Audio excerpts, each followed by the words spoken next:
Everyone, প্রতি পর্বের মতো এই পর্ব আপনাদেরকে স্বাগতম। তো আজকে আমরা দেখব লেসার টুল এর ব্যবহার। তো এটার জন্য আমরা একটা নতুন ইমেজ নেব। এখান থেকে ফাইল থেকে আমরা ওপেন থেকে একটা ইমেজ নিই, নতুন একটা ইমেজ নেব। তো এখান থেকে আমি অল অথবা যাব। এখান থেকে আমি আচ্ছা, আমার এখানে কোনো একটা ইমেজ নেই। তো এখান থেকে মনে করেন আমি এই একটা ইমেজ ডাউনলোড থেকে নেই, না হলে এখানে দেখি, এখান থেকে আমি একটা ইমেজ নেই।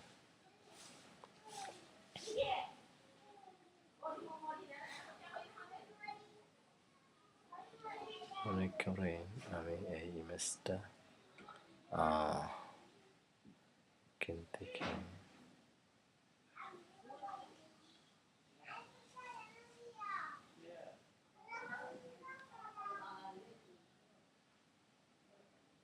এই ইমেজটা নিলাম ধরুন।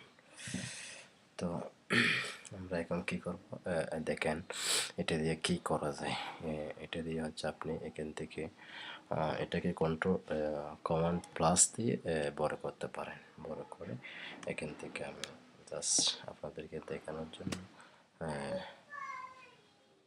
এখান থেকে আপনি এভাবে নির্দিষ্ট অংশকে এভাবে আপনি জাস্ট আমি বরাবর করলাম না, এটা একটু নিখুঁতভাবে ভিডিও যেহেতু আমাদের লং হয়ে যাবে, এই জন্য আমি এটি, তো আপনারা এভাবে এই অংশটুকু এখান থেকে এভাবে এখানে ছেড়ে দেবেন। তো এটি সিলেক্ট হয়ে গেছে। এখান থেকে আপনি অংশটা নেবেন, সিলেক্ট যাবেন, সিলেক্ট থেকে আপনি ইনভার্স করবেন। এখানে এটা থেকে ব্যাক স্পেস দিয়ে এটি, তবে এটাকে কালার, কোনো একটা কালার দেওয়ার জন্য আপনি এখান থেকে এইভাবে, তো এইভাবে এটি দিয়ে একটা কাজ করা। তো এখানে আপনি একটা কাজ করতে পারেন। এখান থেকে সিলেক্ট থেকে কালার রাইট, এখান থেকে ইনভার্স, এখান থেকে আপনি এখান থেকে রাইট ক্লিক করে এখানে একটা ইয়ে দিতে পারেন, একটা ফেদার দিলে আপনারা এটা একটা কমে আসবে। তো এইভাবে চাইলে আপনি নির্দিষ্ট অংশকে এইভাবে সিলেক্ট করতে পারেন। তো এই ছবিটাকে আমরা কীভাবে সেভ করবো এটা দেখাবো। এখান থেকে আপনি যাবেন সেভ ইউজ করতে পারেন, অথবা এখান থেকে এই জায়গাটার নাম দেবেন, জায়গাটার নাম দেবেন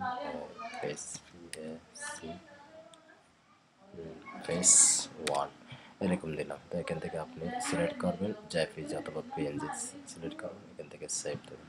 সেভ দেওয়ার পর এখানে আমরা এটি, ঠিক আছে, তাহলে এইটাই আমরা ছবিটি ইমেজ করলাম। তো ধন্যবাদ সবাইকে।